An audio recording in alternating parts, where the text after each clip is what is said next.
Jerry.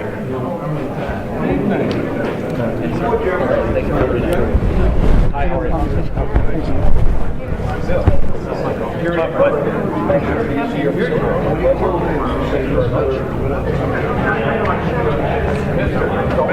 It's always I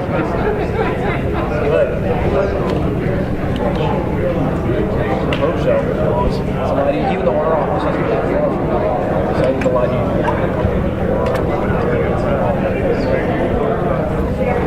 Oh, thank you. That's what you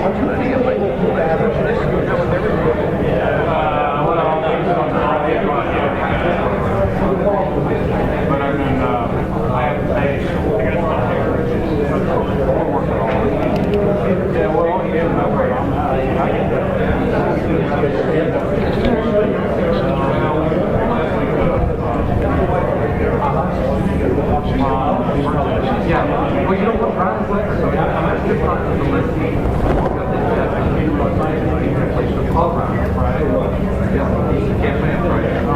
I can't play for the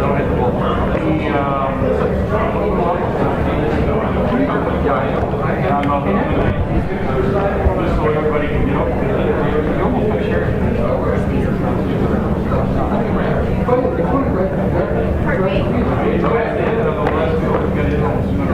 Just to carry I agree. all right.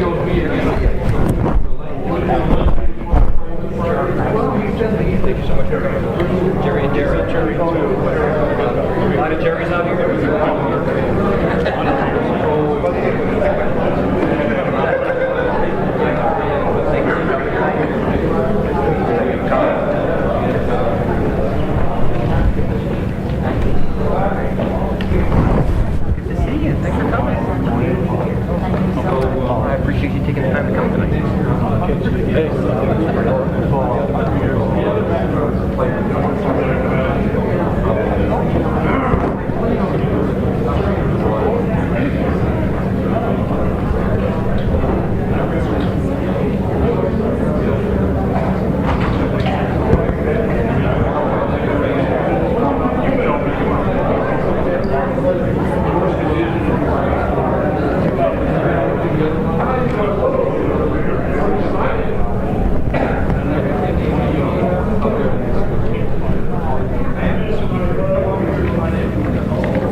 Thanks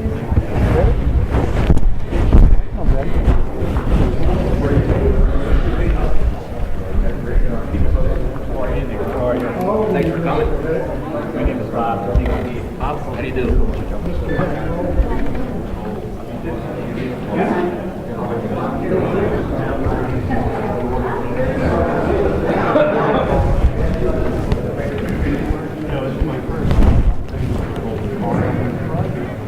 Good evening, everybody. My name is Marie Tomeo, and I'm the District Project Director for Congressman Heck. I'd like to thank you all for coming out tonight. Love to see this nice of a big of a crowd.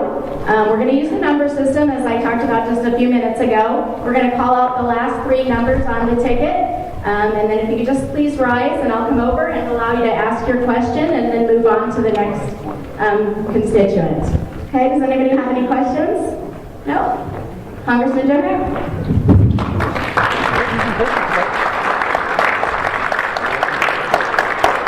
Well, thank you everyone for taking the time to be here this evening. I really appreciate it. We spent a fair amount of time out here in Siena during the campaign because it's such a great place to come. You're also friendly, and I got to make a lot of good friends. I just wanted to make sure that you understood I didn't forget about you now that I won the race and I was in Washington. I want to make sure that we get back to all the places that we went to during the campaign. It's not just about running a race and then winning and going somewhere. It's about staying in touch with those people that helped you win the race. And that's what I view Siena as one of many of the communities that I run that really turned out and helped me. But I want to make sure that I'm representing you well in Washington. And the only way to do that is to find out from you what your issues are, what you think we're doing right, probably a little bit more of what you think we're doing wrong. I think when you look at that, more people think we're doing stuff wrong than right. But you have to understand we're trying. There's a lot of interesting debates going on in Washington right now. Certainly, the debt ceiling debate is coming up. What are we going to do about raising our debt? Are we going to be able to pass a budget out of the House, get it through the Senate, and get it signed? Last Congress, a budget was not passed at all. It's been about 780 some odd days since the Senate last passed a budget. There were no appropriations bills passed last Congress. We passed the first appropriations bill last week out of the House for Homeland Security, and we're doing Veterans Affairs and military construction when we get back next week. So we have a cycle to try to make sure that we're funding those projects and those programs that need to have their budgets. But like I said, the first biggest issue is probably going to be what happens with the debt ceiling and the hard stop that Secretary Geiser has said is probably going to be on the Senate. I just want a decision on that.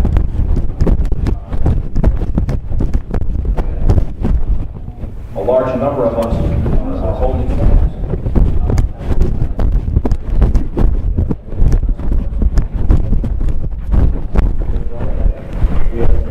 Government, through multiple administrations, has spent recklessly, have driven up our deficit to about $1.4 trillion. Our debt's $14.5 trillion. And the way that we're going to start sparking economic activity and getting job creators to make jobs is by getting our debt under control.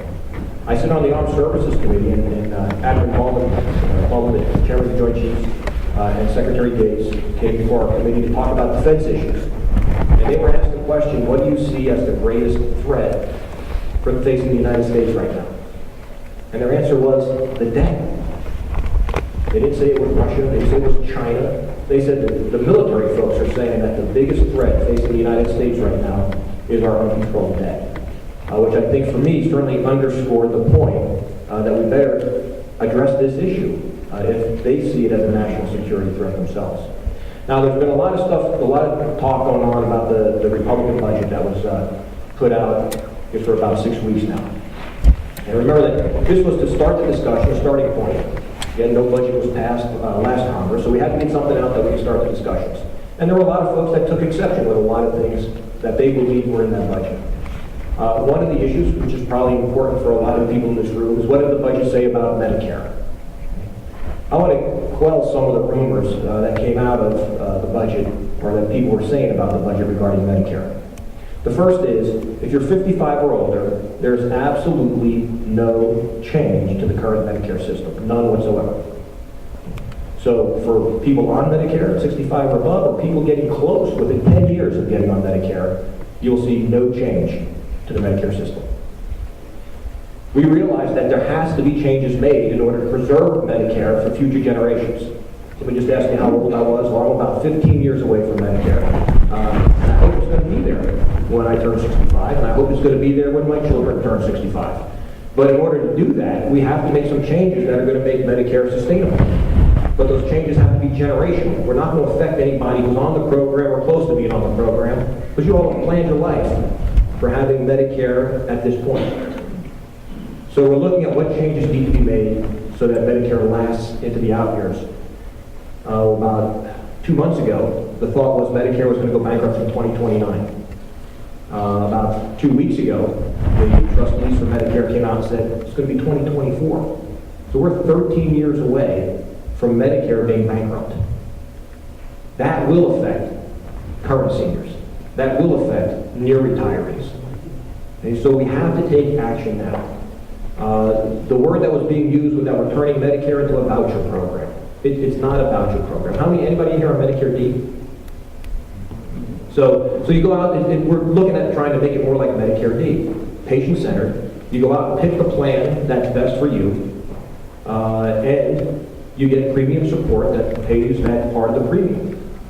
The average payment will be based on what the average amount is spent right now for Medicare beneficiaries, which is about $15,000 a year. Those that are sicker or poorer will get additional assistance. Those that are healthier and wealthier will get less. So these are common sense approaches that are on the table. I'm not saying it's the right way, I'm not saying it's the only way, but it's the only thing that's out there right now as a point of discussion to try to start talking about how do we save Medicare. What has come out already on Medicare from the other side? Well, when they passed the health care reform bill, they cut $500 billion from Medicare. They put in a panel of 15 appointed bureaucrats that are going to determine what services Medicare will pay for. And they are forcing physicians and hospitals to stop participating in Medicare because of their lack of addressing the reimbursement issues. I remember about a year ago, Mayo Clinic in Scottsdale said, we're not taking Medicare anymore. And every day you read in the paper about more physicians, healthcare providers, and hospitals saying, we don't think we can continue to take Medicare because it's just impacting our bottom line. That's what the status quo is. So we've got to take some bold action to try to preserve it for current retirees, near retirees, and future generations. So that's what was going on as far as the Medicare budget was concerned. The other thing that was in there was what about the tax rates? The idea behind the budget is to lower the tax rates, broaden the base, and get rid of loopholes, subsidies, and deductions so that everybody's got some skin in the game.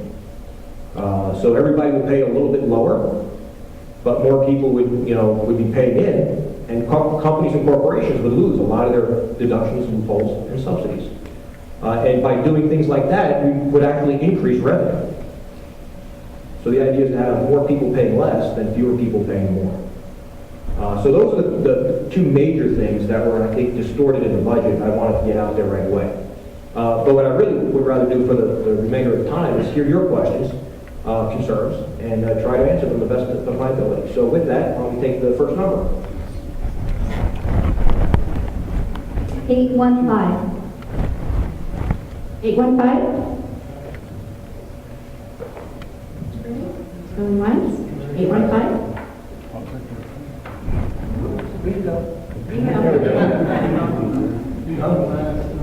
The last three numbers, 815? Last three numbers, 815. Oh, put it back in and draw it again later. 811. 58. What's that, sir? My name is Vic Cochran. 31 years ago, I used to get up at 1 o'clock in the morning, I live in LA, and drive down to Venice and get in a line, be 100th car in line to get gas. In 31 years, I would have never guessed then that we would still have no energy policy today, 31 years later. And it seems to be symptomatic of what's happening all over the place in Washington, that there's a lot of discussion, people get excited about it, and then drop by the wayside. And here we are 31 years later with no energy policy. I agree, and that's one of the issues that we've been talking about, is the fact that we find ourselves in this cyclical nature of spiking gas prices because, again, for decades, we have not had a comprehensive energy policy. And so the short-term things, people want to know, what are we going to do right now to bring down the cost of gas if they go to the pump today? And there's a few things we can do that will impact that. And then we have to start looking at developing that energy policy so we stop seeing these peaks and valleys in gas prices. I'm an all-of-the-above energy guy. I think we've got to be able to use every resource that we have domestically if we're going to lessen our dependence on foreign oil. And oil has become it's a commodity, it's a strategic commodity right now that's traded globally, and that's why there are so many peaks and valleys in pricing. It's a huge supply and demand issue. Because everything that we do is based on the cost of moving our food from point A to point B. Driving our own vehicles. Interestingly, only about 1% of our electricity is generated by oil, but it is still a very important strategic commodity. We need to start weaning ourselves off of that. The idea of increasing renewable energy products, especially here in southern Nevada, while it's not going to necessarily help us wean off oil, is going to help us meet some of the other energy demands that we have, whether it's solar, wind, geothermal, whatever the ability that we have here. We certainly need to invest in alternative vehicle technologies to try to wean ourselves off of petroleum products. What can we do right now? Probably the fastest thing we can do is take a fuel tax holiday. Some people say, well, wait a minute, those fuel taxes go to fund infrastructure, the highways, the bridges, and isn't there going to be a trade-off? Well, there may be a small short-term trade-off, but if we need to bring relief to people now, about 52 cents a gallon in Nevada is taxes, straight taxes. About 60% of the cost of a gallon of gas is directly related to the per barrel cost of oil. So the rule of thumb is that if you take the cost of a barrel of oil and divide it by 40, that tells you how much of the cost of a gallon of gas it is. So right now at about $100 a barrel, $2.50 is straight the price of oil. We're at 52 cents for taxes, so about $3 of the total price is just taxes and the price of oil. So we have to start developing that comprehensive energy policy that coal, natural gas, nuclear, try to open up our own domestic drilling. There was a moratorium in the Gulf. We don't have access to areas that we know we have oil deposits in. About 3 weeks ago, we passed several bills out of the House to try to increase access to domestic oil. We've got to be able to exploit those resources as well. But it all comes down to, as you said, the comprehensive energy policy that really is the responsibility of the executive branch to generate.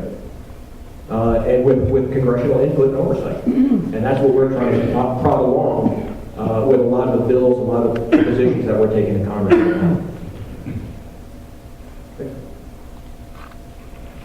813. 813?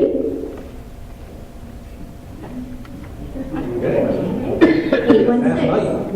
816? So you all thought you were getting door prizes or something. 825. Why do all those numbers start with an 8? 825? Here's 825 over here.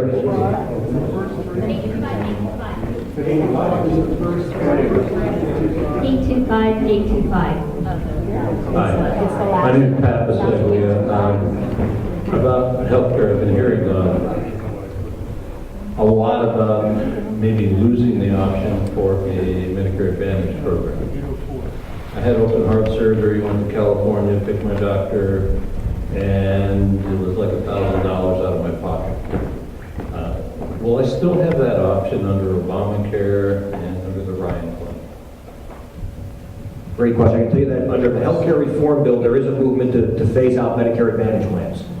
Because honestly, Medicare Advantage costs about 110% of what a traditional Medicare plan costs to the government. So in Obamacare, as a cost-saving measure, you're looking at phasing out Medicare Advantage plans, which takes away a lot of individual choice. In the Ryan plan, you will have a pick of insurers, guaranteed issue, no pre-existing condition exclusions. These are specific senior plans that you will be able to shop for and pick the one that you feel offers the best services for the needs that you have. So you will have, if you want to look at what the physician panel is for a given insurance company and make sure your doctor's on it, you'll have that ability. But you won't have to worry about, is my doctor a Medicare participating physician? You'll be able to pick the panel based on the insurance company, just like we do before we hit retirement. If you had employer-based insurance. 806.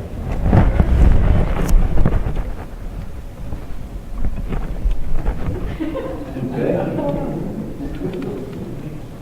821.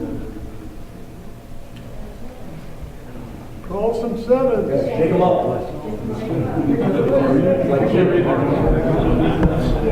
824. Okay, we got it right here. Back over. Hang on, she's coming with the microphone. Hi, Joe. I was wondering, how much consideration is being thought about back when we bring all of these boys home and women, young men and women, what's going to happen to our unemployment? Right now, it's really way up there. But if they bring 30,000 home in a few months, and then another 30,000, another 30,000, there's 100,000 in Afghanistan right now. What's going to happen to our unemployment? Well, great question. The vast majority of those folks are active duty folks, so they'll probably stay in whatever branch of the service they're in as their job. But there are a large number of reservists that have been mobilized overseas and are starting to come home. Department of Defense has instituted some programs to try to help with reintegration. There's one called the Yellow Ribbon Program. Try to make sure that the folks come back, they're able to get into the jobs that they had when they left, make sure that those protections of the, I'm still the old, it's called the service, the Soldier and Sailors Relief Act, Civil Relief Act, when I first came in. Now they changed the name of it. But to make sure that you get your job back. Actually, we're undertaking incentive programs to try to encourage the private sector to hire vets when they get returned back. We just had a vote on a program called Vet Star, which is to encourage the private sector to hire veterans upon return. And we reach out and work close. I was just at a veteran services fair today at the Palace Station, the Welcome Host program, where a lot of folks, employers, veteran service organizations are coming out to do community outreach and make sure they can reach out to these men and women as they come back after they complete their service and reintegrate in the community, not even just from getting a job, but they're coming back with incredible psychological problems. They're coming back with incredible physical trauma that we never thought we would see because just 10 years ago they would have not survived. And these are a lot of the issues that we have to be prepared as a community to face and to help our service members who have sacrificed so much. But the Veterans Affairs Committee in the House is working very hard at looking at programs to incentivize the private sector to make sure they can hire more vets. 796.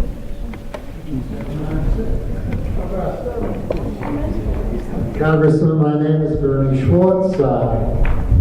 I just want to share with you, my wife had surgery March 2nd at the Stedman Clinic in Colorado.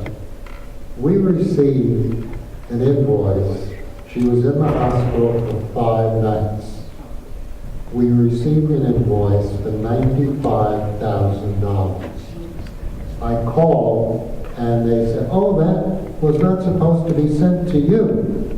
Well, obviously there is a game going on where they submit to Medicare $19,000 a night for a hospital stay. What is being done about correcting this situation? A critical piece of overall national healthcare reform is trying to curtail the spiraling cost of healthcare.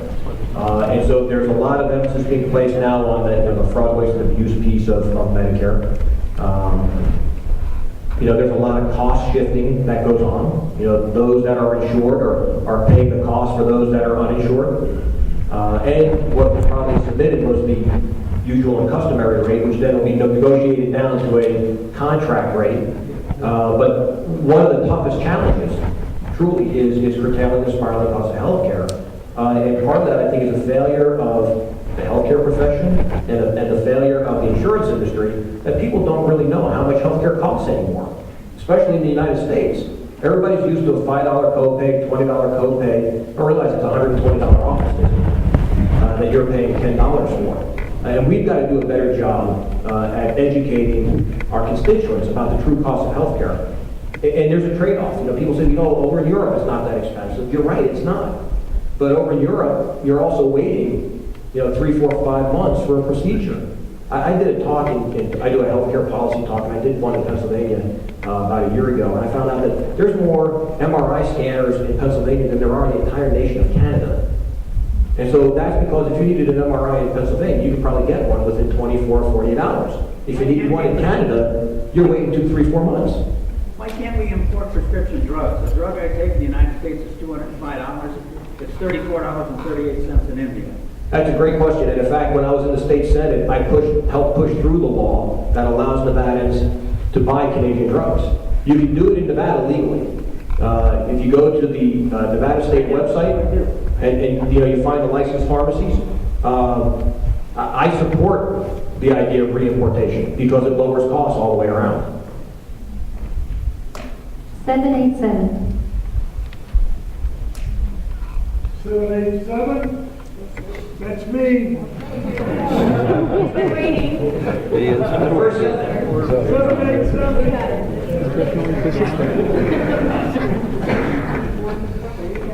Okay, my name is Lennox Red McClendon, and I was interested in this working for veterans information that you've got. And that first one, it says co-sponsoring HR 333, Disabled Veterans Tax Termination Act. What does that all mean? Sure. How many vets do we have in the room? Wow. So I don't want to call anybody out, but maybe there might be one or two of you in the room that's affected by concurrent receipt, right? Title 61 retirees.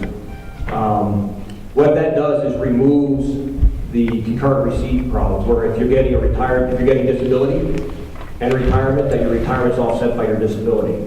You should be able to receive both. You earn both. You earn the disability based on being injured in service, and you earn the retirement based on your years of creditable service. You should be able to get both. That bill allows you to get both. Okay, thank you. 801.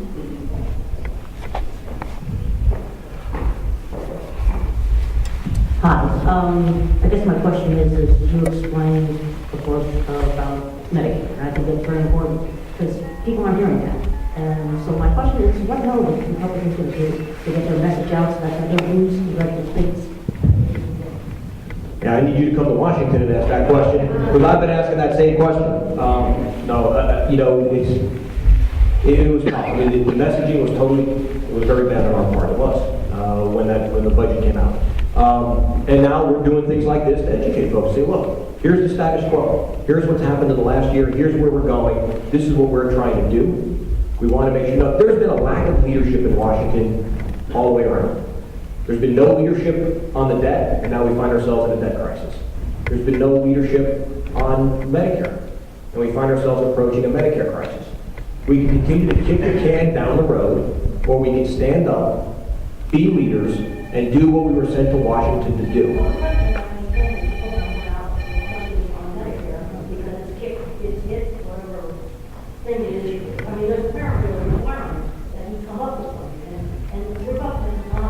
Well, we're trying to be, don't forget that we have the House, and we still have problems in the Senate and the White House.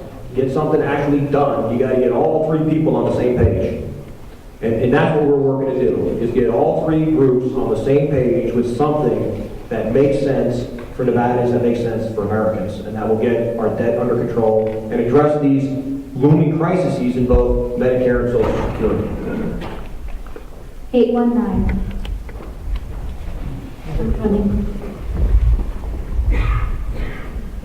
My name's Daryl Brownell. I got it in front of us. There we go. We'll make sure everybody gets to hear you. Okay. Daryl Brownell, and it's just a question from watching television. I see a number of ads from people who handle tax problems, or former IRS agents and so forth. To what extent are taxes going unpaid? Well, there's unfortunately, there's a fair amount of taxes that go unpaid, and that's why you see all these folks saying, I can negotiate you down 10 cents on a dollar. And that's part of the idea of reforming the tax code. I think that, are there people who purposely try to escape paying taxes? Sure. Are there people who just can't navigate the tax code? I think there's more of them. I mean, when you look at how thick the tax code is, and how difficult it is to claim whatever deductions you can claim, we've got to overhaul our tax code. That makes it much simpler. I mean, it shouldn't be no more than a 1040 EZ, a two-pager for everybody. A certain tax rate, minimal deductions, do the math, you know what you owe. And I think that that's one way in which we can start taking care of a lot of these unpaid tax bills. 793.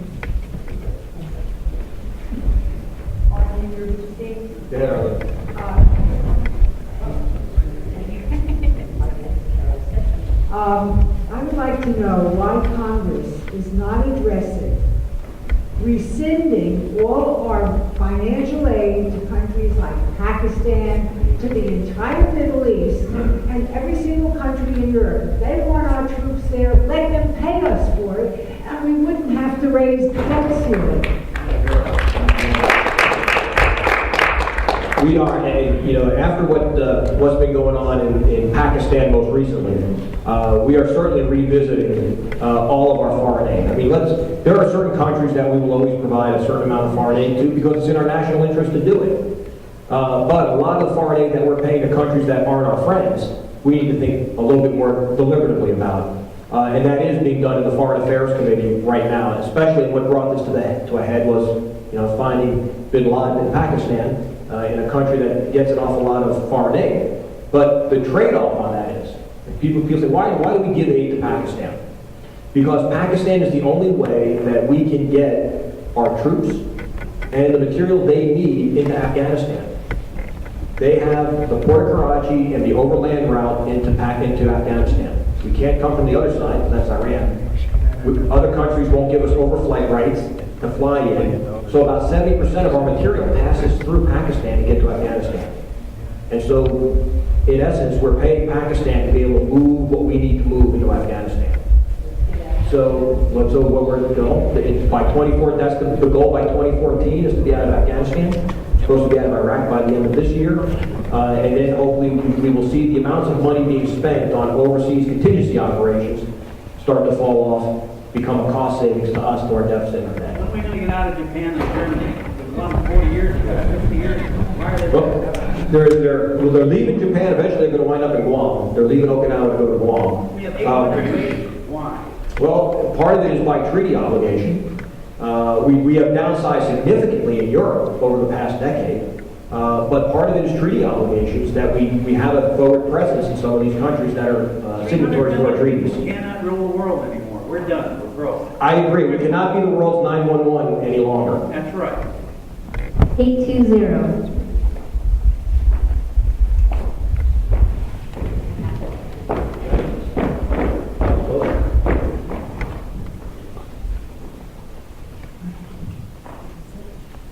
Hi, I'm Bob Levy. I think you answered most of the questions I was going to ask, but as a physician, this is maybe directed to you. When I've gone to the doctor, I'm covered by Medicare, I see a lot of phone visits being done where one visit would do the job. You come in once to sign the papers, the next to get the procedure, the next to hear about it. And the reason why I've been told is physician reimbursement. Is there any way that we can adjust things in a fair manner so the physician gets what they need to stay in business and reduce some of the phony stuff that's going on? Yeah, great. And that goes back to the same thing about fraud, waste, and abuse. It's on all sides of the healthcare debate. One of the things that's been talked about is potentially going to a capitated rate where a physician gets so much money to take care of that patient, regardless of how much they come in or how little they come in. Now, there's been, it's kind of similar to an HMO. A lot of people have a lot of angst about HMO because then the physician is more worried about spending less than running up, bringing in people for repeat visits. But it is not an issue. We realize when we look at the cost. specifically the cost of Medicare, the overall budget. We've got to go in there and weed these types of things out. And the Government Oversight and Reform Committee is looking at that. And how can we put those practices in place? CMS, the Center for Medicare Studies, has a difficult time in doing it. Most of the time they contract with the states to provide that service of doing those types of inspections. So we're looking at ways that we can be more proactive in trying to root those things out, but you're exactly right.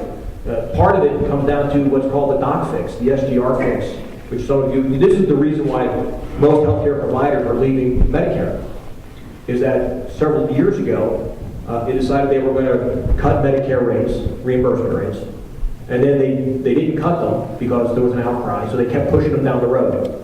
There was a certain amount of budgetary savings that was supposed to happen by that cut originally.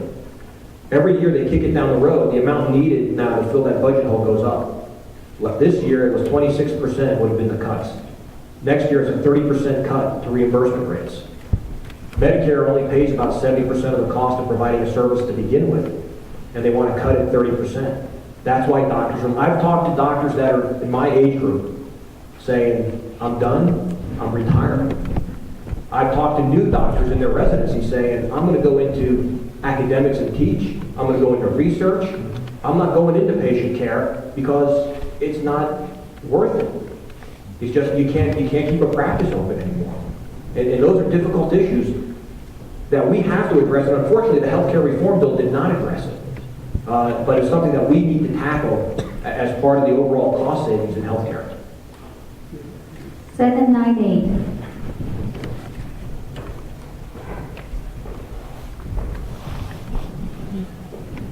My name's Carol Hammerman.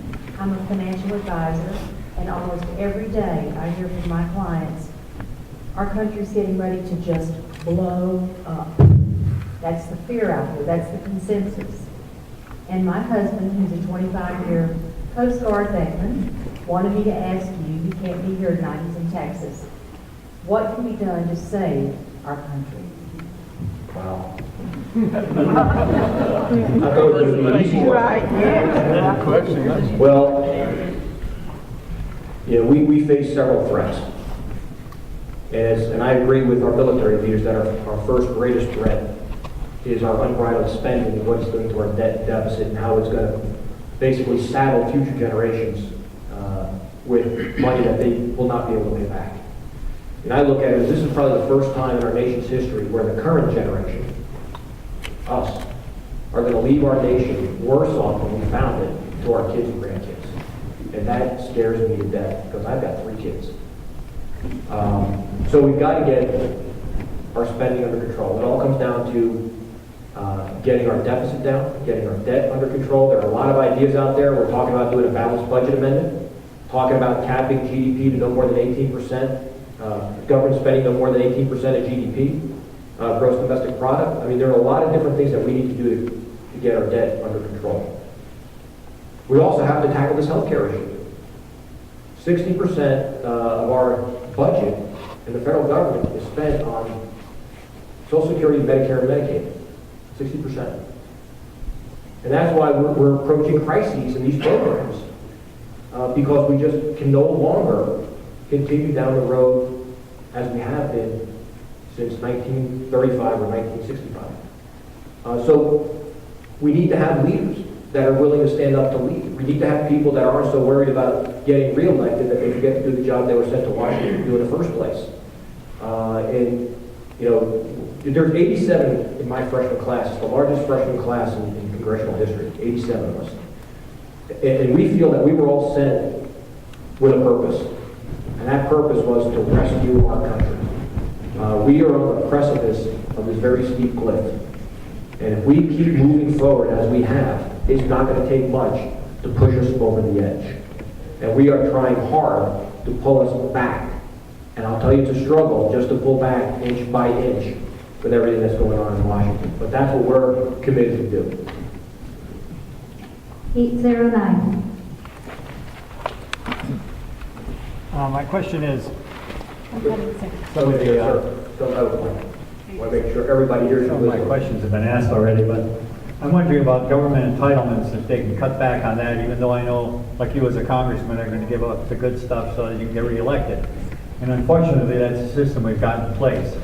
But I've got a solution to solve all the problems financially.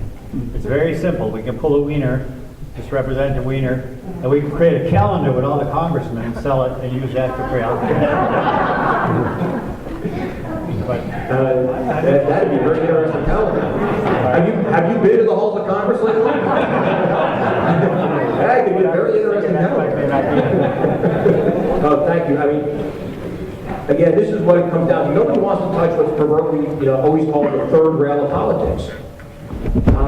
But we can't keep putting our head in the sand. We just can't do it. 60%. If somebody said, well, let's cut out all the discretionary spending, get rid of all that money to all the executive agencies, I'd be happy to do that. Okay, so let's get rid of that. That's 20% of the budget. I can erase all discretionary, non-defense discretionary spending. That's still not enough money to even erase our deficit. Not even enough to erase the $1.4 trillion deficit. You've got to start someplace. For example, I spent 33 years at the executive branch of government. And today, on government executive, it says, Honeywell wins a $96 million 5-year contract to provide audit, assessments, and assurance services for NASA. Now, every agency has a chief financial officer. There's the GAO can come in at any time to look at an agency. So the Congress is doing a bad job as far as I'm concerned. You guys got to stop. You got to squeeze that elephant and stop that money from going into the executive. We have got that elephant by the trunk, and we are trying to swing it around the halls of Congress. The appropriations bill that we just passed for Homeland Security cut their budget. Now, every budget's getting cut this year. Every budget in discretionary spending is getting cut. Most of it's being squeezed out of management and administration and put into where it needs to be, which is the programs. Because you're right, we hire folks to do these jobs, and then we go out and give these multi-million-dollar contracts to outside agencies to come in and oversee or do the job that we have the SES 5 doing. So I agree with you, and that's why it's critically important as we go through these budgets, and our appropriators this year are going through with a fine-tooth comb, looking for every bit of money that can be squeezed out. And it's going to be, it's not an across-the-board cut. It's not where we take 5% for everybody. It's actually a deliberative process. The Homeland Security got cut about 3%. The budget's coming up and be cut 18%. All in all, we're trying to look at what we can get through in for fiscal year 12, the budget that starts in October, and then continue to move forward and just keep squeezing and squeezing until we can make it end. But I agree with you. 805.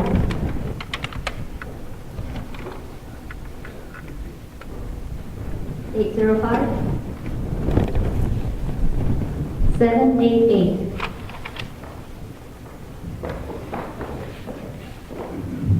Hi, my name is Bud Sherman, and I've got a political question for you. Who does the redistricting, the state courts or the federal courts, since the legislature could do one?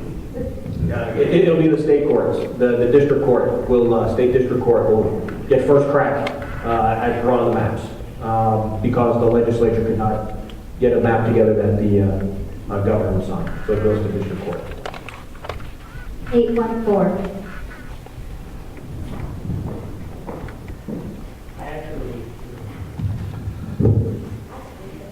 Actually, I have 3 questions. What is your stand on 552, AB 552? I don't know. That's a state bill, Assembly Bill 552. I'm not sure what it is. I'm keeping track of the bills in Washington there.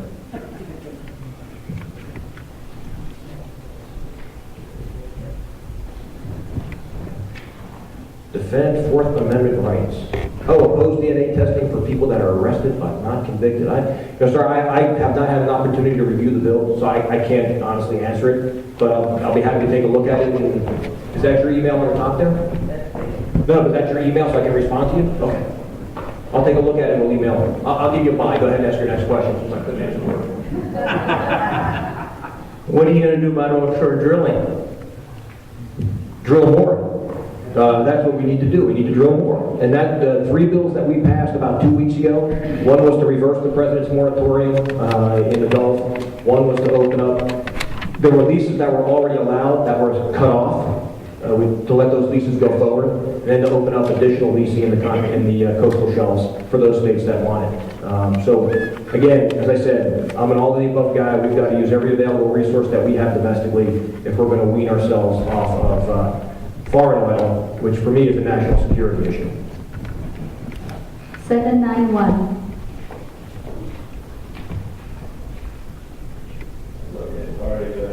Okay? 789.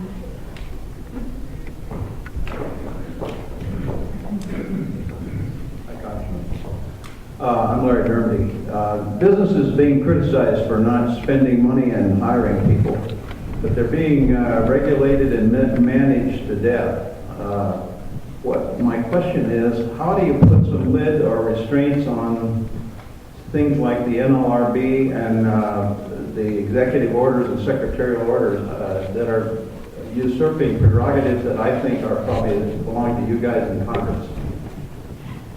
Yeah, great question. I'm a co-sponsor of a bill called the REINS Act, which is to rein in regulation. And what it says is that any federal agency that enacts a regulation that's going to have an economic impact of more than $100 million nationally has to come back to Congress for approval.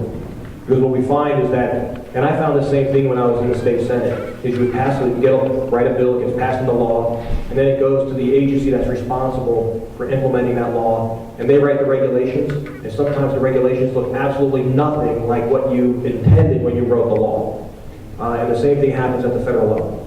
And so that's why I co-sponsored this bill, to make sure that after you write it, it comes back to us, so that we're not being usurped, and that the laws that we write are actually being implemented in the way in which we wrote them to be implemented.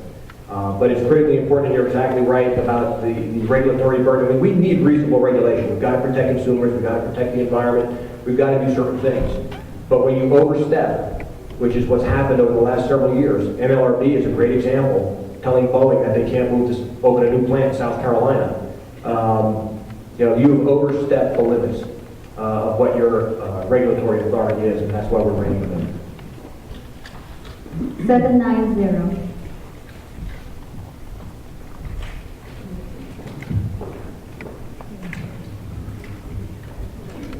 And I have a question about the gas prices right now. You notice that most of the gas prices are the same. And I want to know why.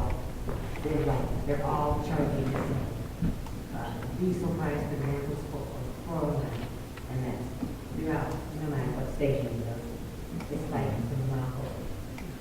Well, it's driven by the market dynamics. So the price of a gallon of gas right now for the cost of oil is about $2.50, taxed another 50 cents. That means $1 roughly to get the $4 a gallon, and that's paying for the refining, the shipping, the retailing, and everything else that goes along, and the profit margin for the Speedy Mart or the 7-Eleven.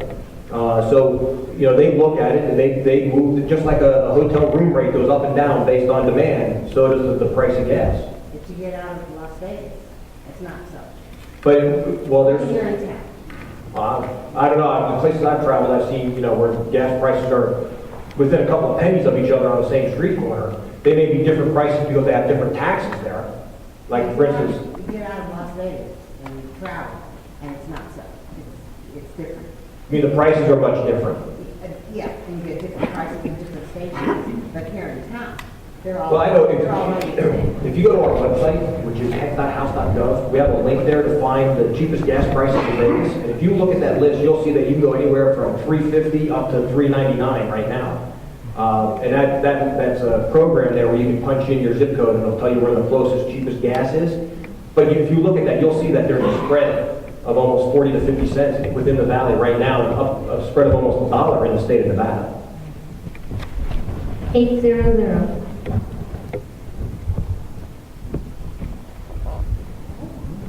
800. 803. Hi, my name is Gunnar Jacobson.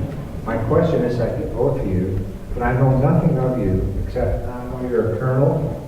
I don't know how long you lived in Las Vegas. I don't know if you're an attorney or a doctor. I'd like to have you tell us a little bit about yourself.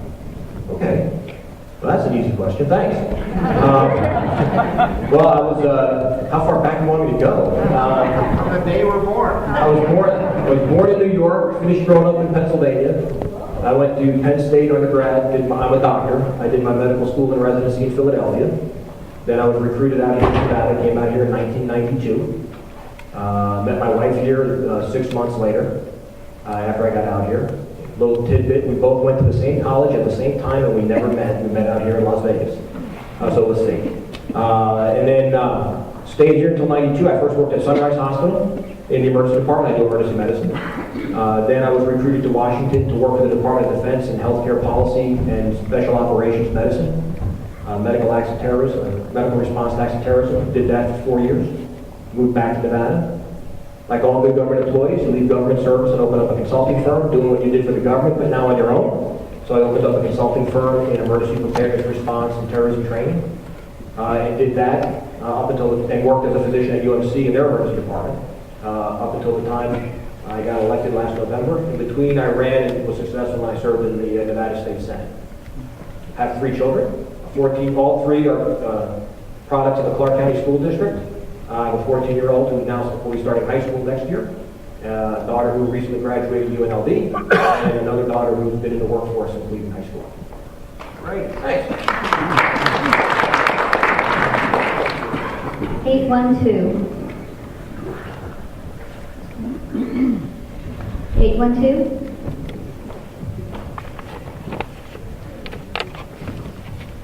804. I'm right behind you. You're right behind you. 804s? 804.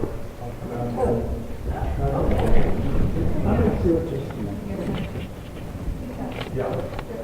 I'm very brief. Last year, there was a federal debt commission, bipartisan debt commission, that came out with a major report. There was a great deal of fanfare when it came out. It was in 1 week.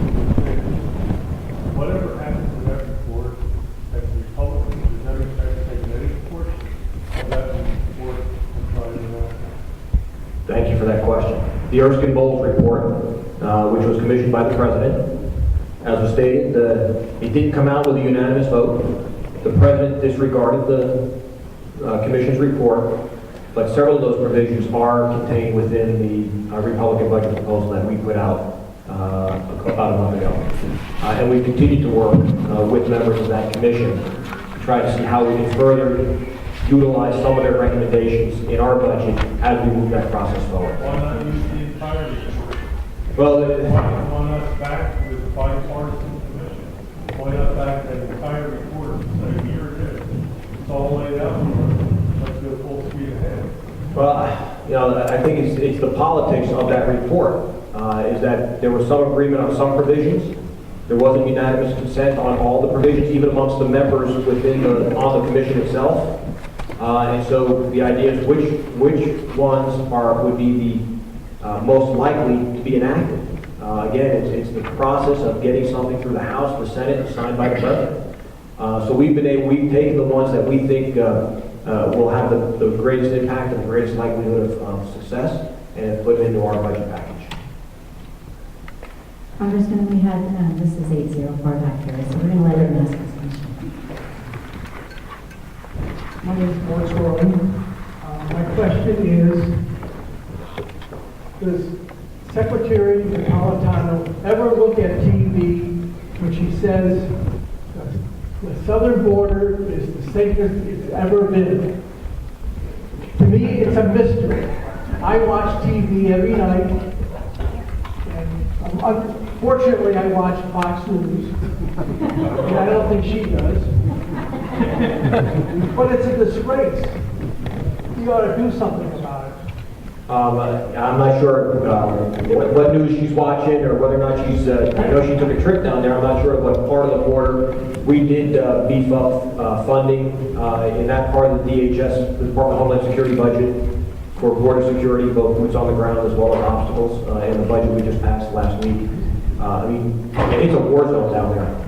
You know, in certain areas, whether it's the lake on the border of Texas or at the Arizona border, where, I mean, we're seeing not just federal officers, but local law enforcement, civilians, livestock being killed. It is a war zone. And so we need to be able to enable the governors do what they need to do, including using National Guard troops if necessary, to go down there and help secure their own border. And the federal government's got to do its job, which is, our responsibility, whether it's north, south, or ports of entry. If you don't know who's coming and going, you fail to exist as a sovereign nation. And we've got to step up and accept our responsibility and take care of those issues. 807.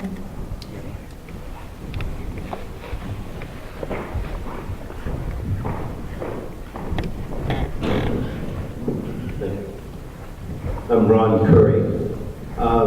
We keep hearing 1.45 trillion, $1.6 trillion deficit. The actual deficit, when you build in the cost of future costs of Medicare, because the government, in essence, pulls the money out of there, any excess that's left in there, and then spends it on other things. And it's not just Medicare. All of these various lockboxes, they've been doing that for Lord knows how long, 50 years, 60 years. You're talking something closer to maybe $100 trillion in that neighborhood. And so when we're talking about fixing the deficit, you've got to plug in $100 trillion. The interest on that, I don't think we pay enough taxes as individuals, as corporations, to cover the interest on that size debt. You're correct. When you add in the unfunded liabilities, if you put those on your balance sheet, the deficit is much higher than the 1.4 trillion that we've talked about. And that's why we go back to saying, how are we going to fill in those holes? That's why I signed a co-sponsored bill that says, your Social Security premiums should go to nothing but Social Security. They shouldn't be used as an IOU to pay for other things within the general fund. We've got to make sure that we preserve those programs, and the only way to do that is to make sure that the monies that are paid into them stay for them. And that's the only way we're going to start bringing down that astronomical debt that we see over and above the 1.4 trillion that truly exists on the bottom line, not adding in the unfunded liabilities. 792. Ian Gecker. From everything that I've read and researched, natural gas is the least polluting of all the carbon-based energy sources. We have the technology where we can run automobiles, trucks, buses on natural gas. Instead of pushing this green energy, which will never cover our needs in this country entirely, we have natural gas reserves in this country alone that last over 100 years. That's a proven fact. Why aren't we pushing the conversion of the internal combustion engine to natural gas so we can get off of oil and then divert ourselves to a long-term solution to the problem? And we've got all this fundamental, pieces in place to solve the energy problem in the short run. We are looking at a lot of opportunities to try to leverage natural gas. So one of the cab companies here in town converted their whole fleet to compressed natural gas. And they put in a huge fueling station over at their own yard. And we certainly have a lot of opportunity to do that as a domestic resource. One of the things that's being talked about is having an open fuel standard, where you have to have, basically every vehicle at the cost of maybe another $100 or $200 per vehicle is a flexi fuel vehicle, whether it be natural gas, E85, blends, all those kinds of things. That's going to impact the supply and demand issue. Somebody has a choice of fuels. When one goes up and they have a choice of another fuel, it'll start impacting overall prices. I'm not sure exactly why there's not a bigger emphasis on moving to compressed natural gas. I mean, certainly T. Boone Pickett is a big supporter of trying to move natural gas. It was just recently in Washington, D.C., presented at a conference regarding the energy resources we have in the U.S. from natural gas. But again, for me, it's utilizing everything that we have. We can't afford to use one and forget about another. We've got to bring all our resources to bear right now. And some, just by market principles, will take the lead, especially for like renewables. Until they get to the point where they're almost break even. I mean, you can't spend $1.50 to make $1 worth of electricity. So until technology gets to the point where things are competitive, the market will decide which one is going to win out. Technology is already in place. If executive branch, the EPA can mandate fuel standards, why can't it mandate conversion to natural gas powered automobiles? I don't have an answer to that, sir. I have a sign for it. Okay. Introduce a bill at Congress to push for conversion to natural gas. Okay. What I want you to do is, you see that fellow over there with the glasses, Keith? If you can get your contact information so I can follow up with you. Okay? Thanks. 799.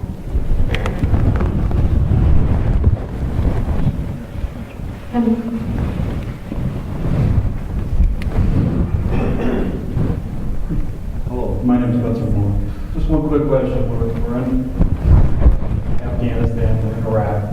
Why did we need to go to Libya to throw a couple bombs at those people? I've been Get in the middle of that mess. I've been asking that question since the day we went in. I was one of the first to call out the administration on going into Libya without any clearly articulated national security interests. We just, the president went in, many say violation of the War Powers Act, and after 60 days is supposed to come to Congress to request authorization to stay, to tell us what he was doing. I think we're at day 77 now. We haven't heard from him. Before we left on Friday, we passed a resolution saying that you've got 14 days to let us know what you're doing, and if you don't, we're going to withhold money. Because that's what Congress has. It has the power of the purse. And if we withhold funds for the operations, then operations are going to have to stop. But I agree with you. I don't personally see a national security interest for us to be in Libya. There's an awful lot of unrest going on through the Middle East. Why Libya? If that was the case, then why aren't we in Syria? Why didn't we go into Egypt? Why aren't we in Yemen? I mean, a lot of foreign policy issues there. But I agree with you that we should not be engaged in that conflict at this point in time. 822.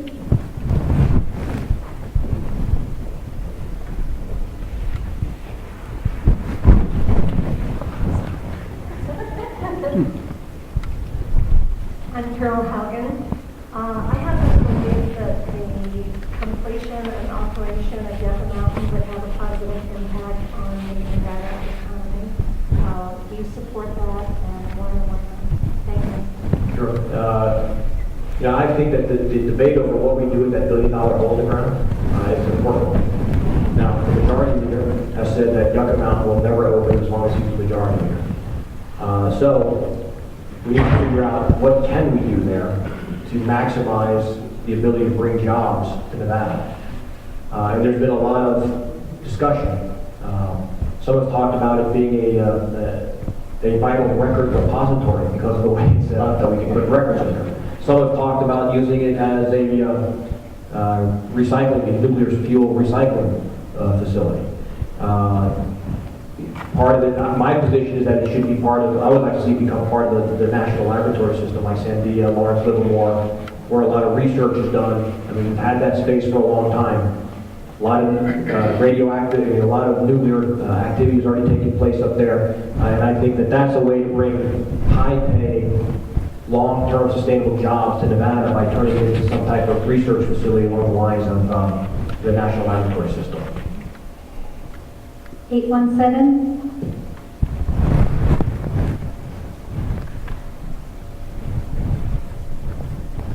$808.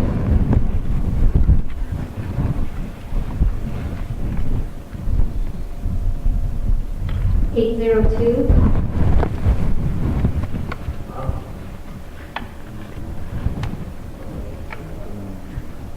797. All right, we got a winner. Well, Dr. Heck, thank you for coming back and having this open forum with the Siena residents. Two things that I would like to mention or ask you.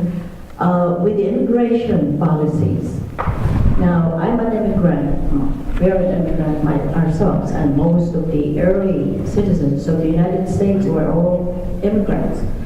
We had to undergo several requirements and meet those requirements before we even have our permanent residence. And we had to wait for several years to become citizens of the United States.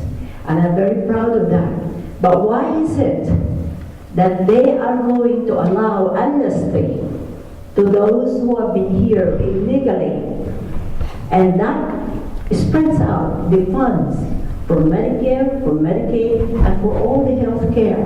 Now, that's not being selfish, but we are all crying about how to solve the debt, the economy, and everything else. But I wish there are some good sense that will come out of that.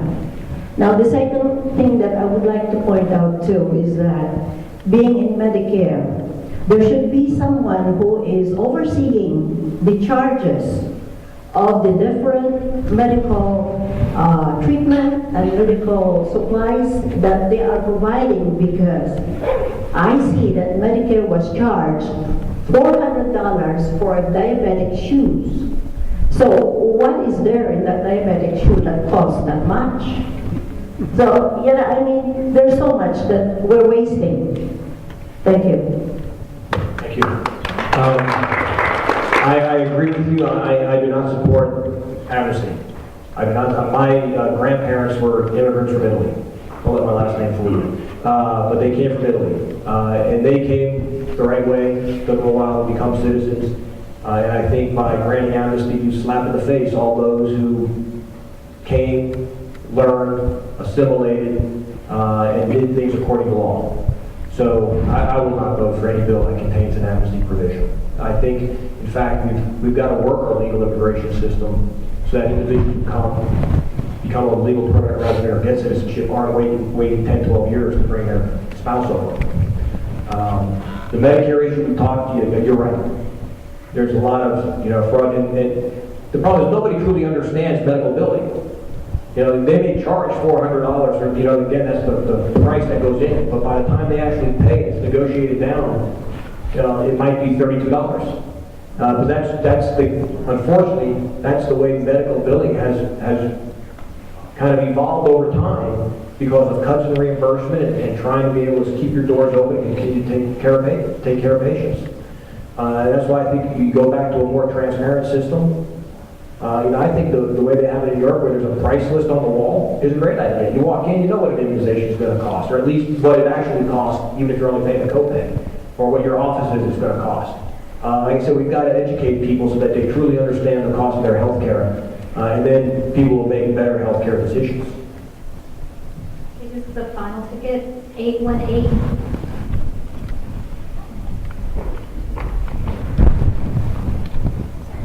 Congressman, thanks for coming, and I hope we see you a lot here in Siena. My question is, there are a lot of pressing issues going on. You talked about the debt, Medicare, Social Security, et cetera, et cetera. Seems to me like in the midterm elections, a lot of Republicans got elected because we've got to put America back to work. You're now in office. How many jobs have you created? Because I don't see it happening. So what's being done, and what can you do to put people back to work? Because a lot of these issues can be solved, I think, if you put America back to work first and put that as the first priority. Great, thank you for that question, and I agree. People say, look, there's not enough revenue coming in. Well, that's because not enough people are working. More people working, we have more revenue coming in. And now, there has been a small bright spot for Nevada over the last couple of months. We added about 10,000 jobs last month, 10,000 jobs a month before that. Is that enough? Heck no. Not when you think that we lost 60,000 of our construction jobs over the last year. So what is it that we're trying to do in Congress to get back to the point where we can have more people back to work? Several things. One is it goes back to making sure that we don't oppress small business owners with regulations, taxes, and things that are going to prevent them from wanting to hire the next person. I've been out to all different types of small businesses around the valley. Previously there was no stability. There was no predictability. The tax breaks were extended for 2 years. What's going to happen after that? Am I going to hire somebody now only to see in 2 years that I'm going to wind up being behind the 8 ball again?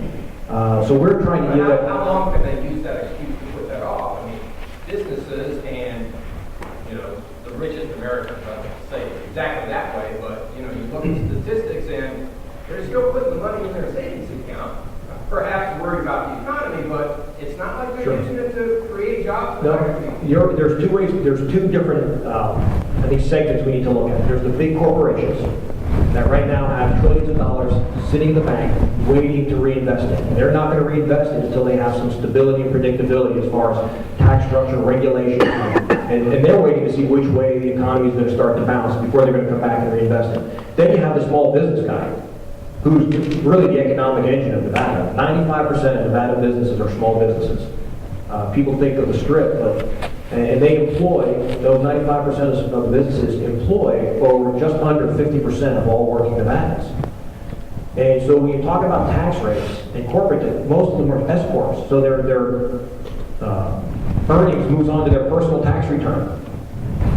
And those are the issues that they're facing, not knowing what's going to happen with tax structure. The other thing is, we've got to have a more competitive corporate environment in America. We have the second highest corporate tax rate in the world, right after Japan. We tax companies that do business overseas. American companies go overseas, they do business there, they pay the tax in that country, they come back, we're taxing them again. There's been talk about doing a repatriation tax holiday. Say, look, if you're going to bring money back and reinvest it here and create some jobs, we'll drop that 35% rate down to 15, 20% to try to get them to bring the money back and create jobs.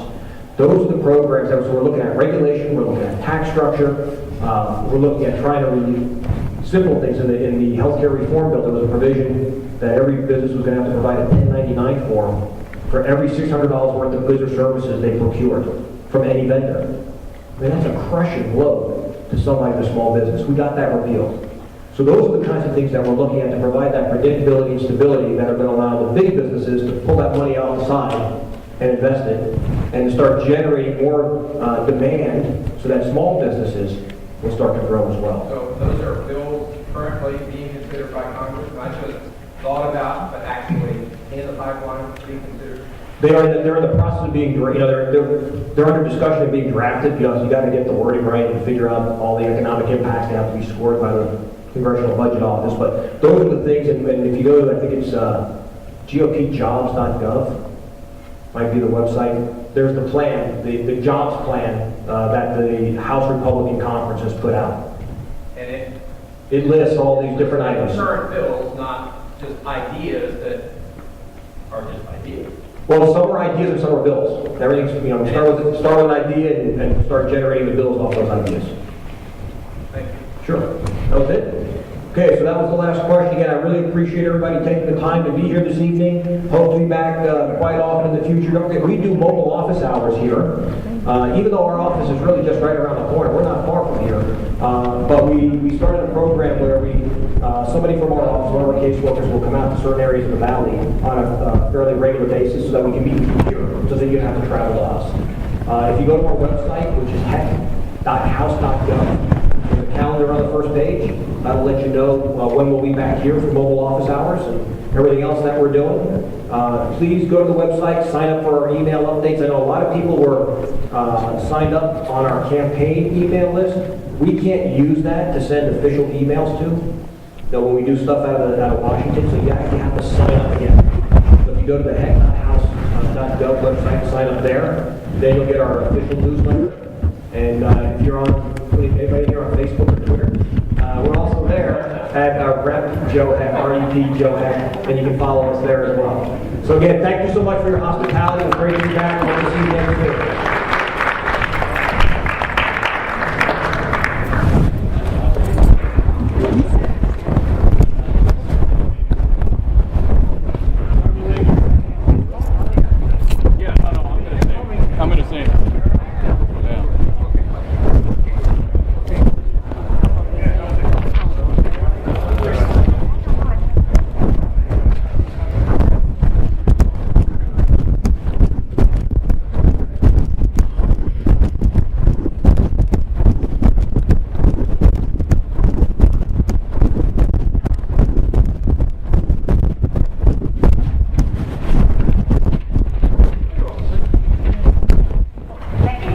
You're welcome.